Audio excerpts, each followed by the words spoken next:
à notre cher collègue professeur Zoran Zridi, de notre respect, notre considération, de notre estime et de notre amour surtout. Que dire aujourd'hui en hommage à ma collègue et amie, après 15 ans de partage et d'échange. J'ai eu la chance et l'honneur de travailler avec toi depuis 2007. Et pendant toutes ces années, j'ai beaucoup appris à tes côtés, tant humainement que scientifiquement parlant. Un grand merci pour ta disponibilité, ta gentillesse et ton altruisme que le temps n'a jamais altéré. J'ai toujours parlé de ton sérieux et ton pragmatisme, toujours. Je suis sincèrement heureuse d'avoir travaillé avec toi en Master Jean Société et Culture, en formation doctorale et aussi lors de plusieurs manifestations scientifiques au niveau national et international. Tu es parti à la retraite, cependant, le départ à la retraite mérité n'est que l'aboutissement d'une belle carrière professionnelle. Mais j'ai toujours dit qu'une personne comme toi, et dans l'enseignement supérieur qui arrive à la retraite, ne doit pas couper le lien avec l'établissement. C'est à ce moment où nous, tous et tous, collègues et étudiants, avons besoin d'apprendre de ton expérience, de ton expertise, de ton savoir. Quand une personne comme toi arrive à ce niveau, nous lui demandons la transmission, de recevoir davantage au profit des étudiants et des étudiantes. C'est maintenant qu'il a besoin de toi pour plus de partage, d'échange. De ce fait, nous te sollicitons pour continuer à donner des séminaires afin de transmettre ton savoir-faire et tout l'amour que tu portes à tes étudiants et tes étudiantes. Par ailleurs, je te souhaite bonne continuation et plein de réussite pour tes nouveaux projets. Une nouvelle aventure t'attend, plein de bonheur et de réussite pour toi. Que la suite ne soit que du bonheur, sérénité et quiétude. Je te souhaite beaucoup de joie et beaucoup d'amour. Que cette nouvelle étape te permette de vivre pleinement tout ce que qui te tient à cœur. Par ces quelques mots d'amitié et d'amour, je souhaite une belle et longue retraite. Ta carrière de professeur est un exemple pour nous toutes et tous et une grande source de motivation. Merci à toi pour toutes ces belles années.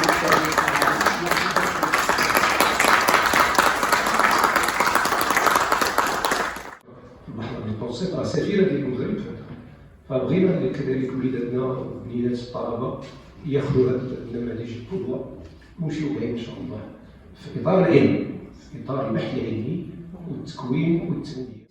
Et c'est ça l'objectif. Voilà. Et donc, on aura l'occasion, je crois, tout au long de cette journée, de partager voilà, de façon beaucoup plus personnelle, individuelle ou collectivement. Et encore une fois, merci du fond du cœur pour votre considération et votre attention. Existe toujours, et ce dans toutes les sociétés. Les hommes, même avec un niveau intellectuel élevé, continuent d'exercer des discriminations et des violences sous toutes ces formes sur les femmes. Ici, je fais aussi allusion au scandale qui avait éclaté en début de cette année académique 2021-2022 dans certaines universités marocaines à cause du harcèlement sexuel que les étudiants subissaient et subissent toujours et qui entrave leur épanouissement et leur bien-être ainsi que leur émancipation à tous les niveaux. Et là, je voudrais discuter avec vous quelques rapports récents du Haut Commissariat au Plan qui ont aussi révélé que la pandémie Covid-19 a exposé les femmes à une violence accrue basée sur le genre et une vulnérabilité économique. J'expose les résultats de ces enquêtes. Les femmes chefs de famille représentaient 18,4%, que 7 sur 10 d'entre elles étaient veuves ou divorcées, que 65,6% étaient analphabètes et que la majorité des femmes, 75%, étaient considérées comme inactives. Dans un autre rapport, encore plus récent, le HCP a constaté que cette... Il n'est écrit nulle part parce qu'il émane de mon cœur et il émane d'une réelle spontanéité. Je vais partager avec vous une petite expérience vécue avec professeur Mousgueldi pour prouver à quel point elle est grande. J'ai eu le privilège un jour de participer à un congrès à Marseille. Il se trouve, une fois là-bas, de retrouver mon professeur occupant un poste de responsabilité. Et la façon avec laquelle notre professeur nous a accueillis en tant que ses doctorants nous a vraiment donné une fierté encore supplémentaire de voir des déjà une professeure qui appartient à la faculté de médecine, donc la faculté de médecine, à la faculté des lettres, occupant un tel poste, et à la voir comment elle dirigeait, comment son mot était respecté dans un réseau méditerranéen international, c'est vraiment, ça relève d'une fierté extraordinaire. Je lui suis reconnaissante non parce que seulement j'étais sa doctorante. Moi, quand j'ai intégré cette formation doctorale, j'étais déjà enseignante. Je lui suis très reconnaissante parce qu'elle nous a permis une opportunité qui n'était pas très répandue dans le temps. Nous étions certes des professeurs, nous voulions rejoindre une formation doctorale, mais en genre, c'était une première. Et je lui suis reconnaissante pour cette opportunité qu'elle nous a accordée. Je n'ai pas les mots pour vraiment lui exprimer toute ma reconnaissance, parce que les mots ne sont jamais de la même taille que notre ressenti, mais c'est une occasion de gratitude, de reconnaissance et également de grand amour envers mon grand professeur. Alors aujourd'hui, c'est pour ça que je remercie encore la professeure Belkaoui de m'avoir accordé cette opportunité. Alors, j'ai été invitée en tant que doctorante du professeur Msgedi et également en tant que représentante de la société civile. Mais comme à la fois je porte le chapeau de prof et de chercheur, donc j'ai cherché un sujet qui peut relier les trois. Et j'ai opté de vous parler aujourd'hui de la violence basée sur le genre dans le milieu universitaire. Comme ça, on va retrouver les trois pôles. Voilà, donc ça va être mon intervention, si vous le permettez. أي حاجة اللي كتخدم المرأة كتحارب على العنف، لأن من الصباح أنا كنسمع كنشوف أن المرأة وصلت ولكن إن ظل العنف على المرأة لن تصل النخبة فقط، أما الباقي فلا يقدر على الوصول لأن هناك عنف ممارس يعني مساء صباحا أمام الأطفال، ونحن جميعا نعرف من خلال دراستنا على أن أثر العنف على الأطفال هو الأكثر ضررا لأن الوليدات ما كيبقاوش في واحد المستوى سواء Regardé avec la plus grande amabilité, qu'elle m'a reçu ici même à la fac, elle m'a donné ce document très rare, et c'est après que j'ai eu connaissance d'un des articles fondateurs sur la question de la maternité au Maghreb, un article d'ailleurs indexé et cité plusieurs fois. Il est accessible sur Internet, où il discute de la question de la maternité. La question de la maternité est au fondement des études de genre parce qu'elle touche l'un des, on va dire, des éléments qui ont permis la hiérarchisation entre les sexes, et cette capacité des femmes de produire et de procréer non seulement pour pasticher Françoise Héritier des filles mais aussi des garçons, à jouer contre elles, et elle a institué, on va dire, la mainmise sur le corps. Donc je tiens à rendre à mon petit niveau un vive hommage à Mme Msgedi pour nous avoir balisé le chemin, pour avoir contribué à la formation de génération en génération d'études de genre, alors même que ces études-là semblaient être dénigrées dans l'institution, semblaient être minorisées et semblaient être mineures. Elle a su avec ténacité défendre cet axe de recherche, cet axe de travail qui est de fondement des projets de société qui contribuent. Quand je dis l'époque, moi j'ai commencé à travailler ici en 1983. Et donc j'arrivais, comme beaucoup de mes collègues, avec une thèse à l'époque de 3e cycle, qui déjà, chez moi, ça s'appelait la parole mère, dans l'écriture marocaine, expression française, mais chez différents auteurs. Donc ça veut dire que je fais partie de cette génération qui a baigné dans le féminisme des années 70, vous voyez, qui a baigné aussi dans tous les mouvements sociaux, même de loin, parce que moi je ne les ai pas vécus au Maroc, mais qui ont agité la société marocaine. j'étais à l'UNEM quand j'étais en France, l'Union nationale des étudiants du Maroc.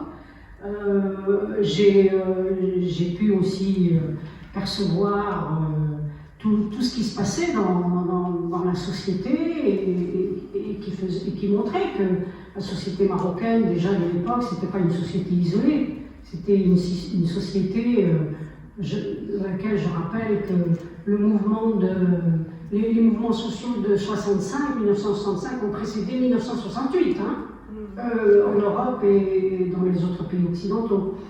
Et donc, moi, je fais partie de cette histoire-là et de cette génération-là. Et tous les collègues que j'ai connus ici, mes premières années, comment on conçoit tel ou tel cours, quel contenu on met, qu'est-ce qu'on raconte aux étudiants, qu'est-ce qu'on laisse raconter aussi dans l'institution. Parce que vous êtes dans un environnement où vous avez toutes sortes de pensées, d'idées qui circulent, et où vous n'êtes pas bienvenu. Quand vous vous intéressez aux questions féministes, aux questions du genre, vous n'êtes pas bienvenu. Voire suspecté de faire quelque chose de diabolique et de sulfureux. Je sais que pendant très longtemps, on parlait du master comme étant un lieu de formation à l'homosexualité, par exemple. Ou bien qu'on était de véritables dangers publics parce qu'on avait séparé les couples. Parce que dans les couples, les personnes, aussi bien les femmes que les hommes qui suivaient la formation, ça ne pouvait pas ne pas déteindre sur eux et les amener à réfléchir à un ensemble de choses. Et c'est vrai qu'il y a quelques étudiantes qui ont divorcé, mais qui se sont dit mais c'est quoi ma vie, qu'est-ce que je fais? Et qui sont arrivés là, mais c'est leur choix, je veux dire, c'est pas... ça aussi, ça fait partie de l'histoire, vous voyez. Et donc, ça veut dire qu'effectivement, on est, avec le genre, la formation genre, on est dans quelque chose qui perturbe, qui fait des fois avancer, puis qui des fois fait reculer, selon la manière avec laquelle on aborde la chose, le sérieux peut-être aussi, selon le fait qu'on instrumentalise la question du genre ou pas, voilà.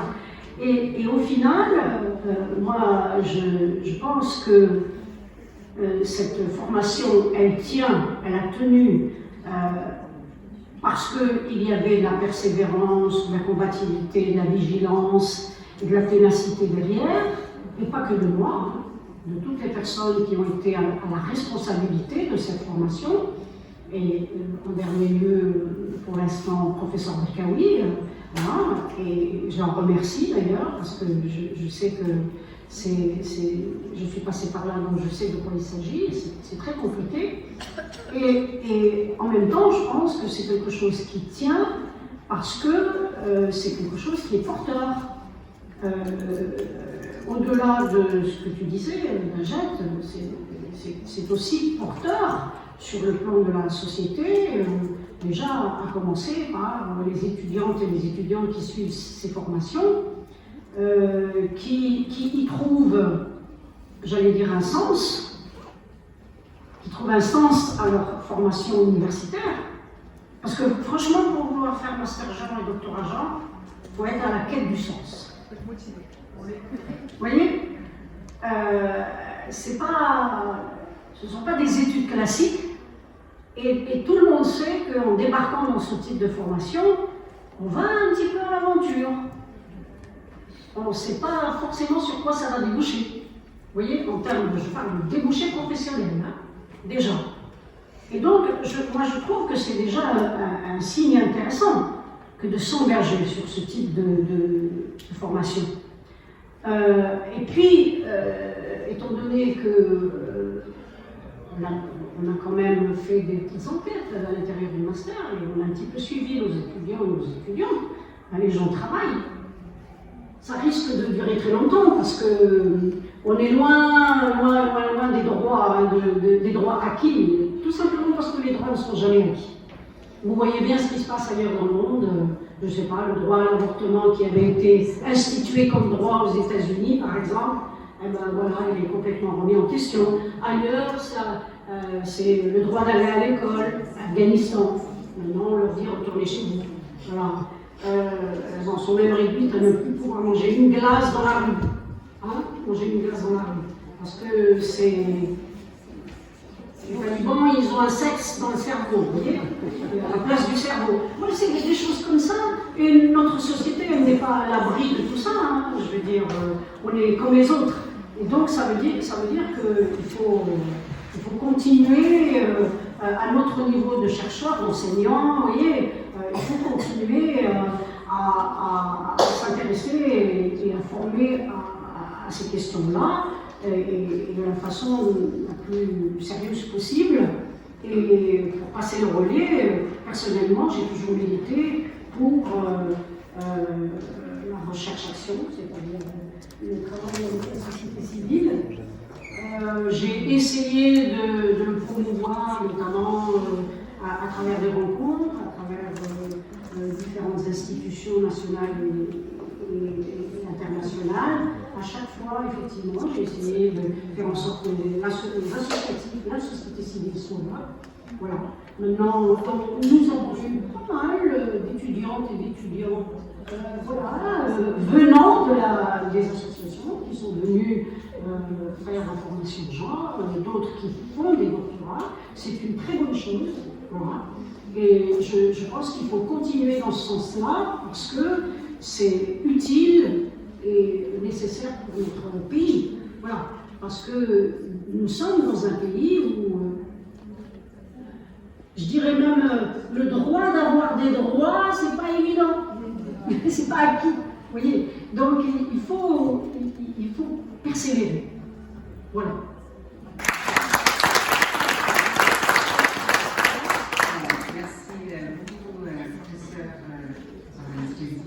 Le militantisme continue, vous êtes la bienvenue dans le milieu associatif, on a besoin de femmes de votre calibre. Je pense que vous aurez plus de disponibilité et on est à votre disposition, vous êtes la bienvenue. Vous êtes déjà une militante, mais vous serez la bienvenue dans le milieu associatif. Donc je voudrais aussi féliciter à cette thématique de l'avoir, comme j'ai entendu, cette thématique du genre de l'avoir à la faculté de lettres, excusez-moi. Et de l'avoir institué. De toute façon, c'est l'ONU, c'est l'ONU universelle, c'est ça. On ne peut pas avancer sur un seul pied. Si on fait rien pour que les femmes et les hommes, moi je ne dis pas parce que quand on dit approche genre, généralement les gens se sentent visés. C'est-à-dire, eux, ça ne concerne pas et c'est parce qu'ils sont visés, parce qu'on veut les écarter. Mais non, c'est pas ça, on cherche l'égalité comme les femmes. On cherche au moins une émancipation pour une femme. Donc, pour conclure, je dirais, on ne peut pas parler de développement durable sans l'émancipation des femmes. On ne peut pas parler de démocratie avec la moitié de la société battue et ignorée. Donc, et je dirais que l'ouverture de l'université, les recherches universitaires sur tout ce qui est droits de femmes, je ne dirais pas que genre, tout ce qui est اجتماعي في اطار البحث الاكاديمي وكنظن هذا في نفس الوقت الى درنا شويه ديال التاريخ كيقول بحال كيف قالت البروفيسور بوفيدي هو ان ظهور اول منظمات نسائيه في بدايه الثمانينات بالضبط 83 82 وفي نفس الوقت بدايه عمل جديد للحركه النسائيه عمل جديد اللي كيربط ما بين العمل الواقعي على الواقع في اطار قضايا متعدده كلنا كنعرفوها ولكن يمكننا نحصروها في قضايا اساسيه اللي هي رهانات لا زالت موجوده الى الان قضايا المساواه بين الجنسين قضايا مناهضه التمييز ثم il faut absolument remettre ça dans ce contexte-là et se rappeler que, effectivement, en matière de droit, obtenir un droit ne garantit pas sa pérennité et ce qu'on appelle acquis. Non, il est acquis au moment où vous l'avez arraché, ce droit. Mais après, il faut la combativité, il faut la vigilance, il faut poursuivre la lutte. En fait, c'est ça. Et chacun à son niveau, les associatifs à leur niveau, les universitaires à leur niveau, vous voyez, les politiques à leur niveau. Et c'est, à mon avis, c'est comme ça depuis les débuts de l'histoire de l'humanité. Hein. Vous voyez, un droit n'est jamais acquis. Définitivement, je veux dire. Il est constamment remis en question par, justement, les aléas de l'histoire, les événements, les crises, et parce que c'est une lutte permanente. Et encore une fois, moi, j'insiste beaucoup sur ce fait de ne pas détacher les questions concernant les femmes des questions plus générales concernant, je dirais, les rapports de domination que subissent les femmes sont à inscrire dans le contexte des rapports de pouvoir et de domination en général qui agissent aussi sur les hommes. Vous voyez, et aussi en termes de catégorie sociale. Voilà. Donc, il faut avoir ça présent à l'esprit pour ne pas d'abord uniquement laisser penser que s'intéresser aux gens, c'est s'intéresser juste à la question de la domination des femmes, mais moi je milite pour dire que c'est aussi s'intéresser, faire des études, faire des recherches sur la domination des hommes. Parce que les hommes le sont aussi. Et ils le sont par le système, ils le sont par le capitalisme, ils le sont par le fascisme, ils le sont par plein de choses.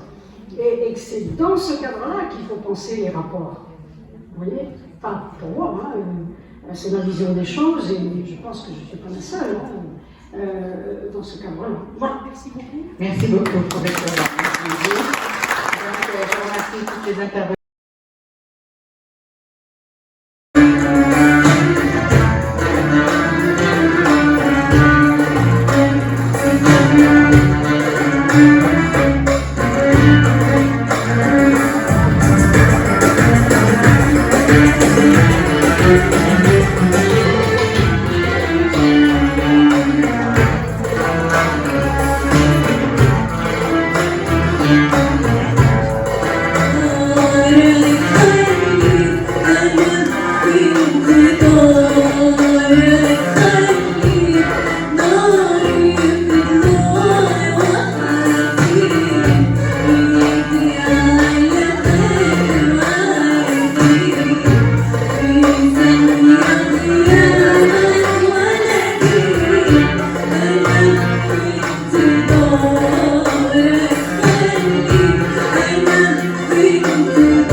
bien senti orphelin à votre départ.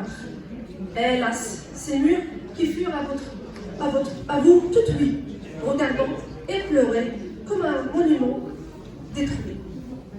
Au milieu de la cohue de son existence brumeuse, Madame, la littérature fut avec vous heureuse.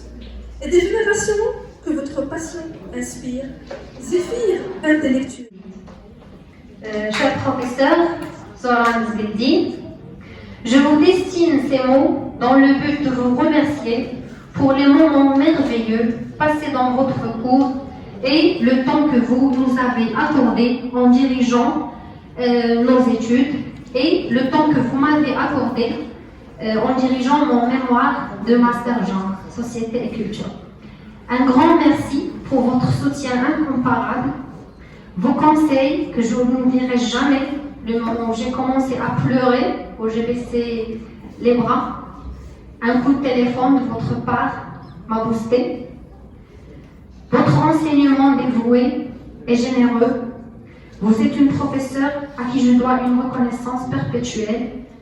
Vous avez su nous transmettre votre passion et votre amour pour les études sur le genre. J'ai aussi eu l'immense plaisir d'étudier Madame Zgeldi et je suis aussi très heureuse d'avoir participé à l'organisation de cette journée pour rendre hommage à notre chère Madame Zgeldi. Donc les mots ne sauraient vraiment en aucun cas exprimer ma profonde gratitude envers vraiment vos capacités en fait professionnelles. De m'avoir initié d'abord à la recherche à travers votre encadrement, vos conseils, de m'avoir guidé, soutenu tout au long de cette année de master et de doctorat aussi. Merci d'être là pour nous, pour toute la promotion, pour toute la formation à nos côtés. Merci pour votre engagement, votre implication. Et merci pour tout ce que vous nous avez apporté. Je sais que les mots ne suffisent pas. Et merci pour tout, vraiment. Ravie d'être avec vous, ravie vraiment, je suis toujours ravie vraiment de préparer des choses, c'est au plaisir, c'est volontiers. Je le fais parce que vraiment je vais débuter par deux slogans, alors toujours je dis ça.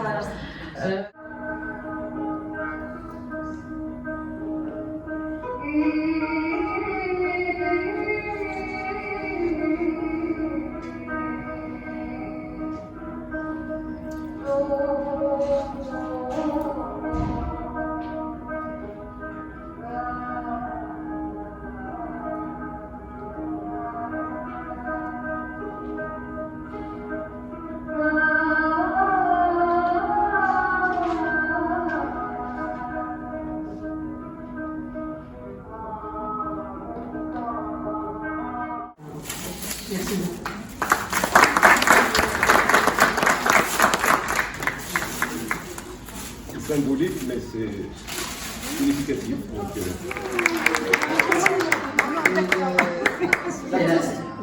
Ok. Merci infiniment. Tu reconnais cette dame? لا تنعتبروها يعني الاستاذ جامعي لا يتقاعد، هي دائما معنا والحمد لله.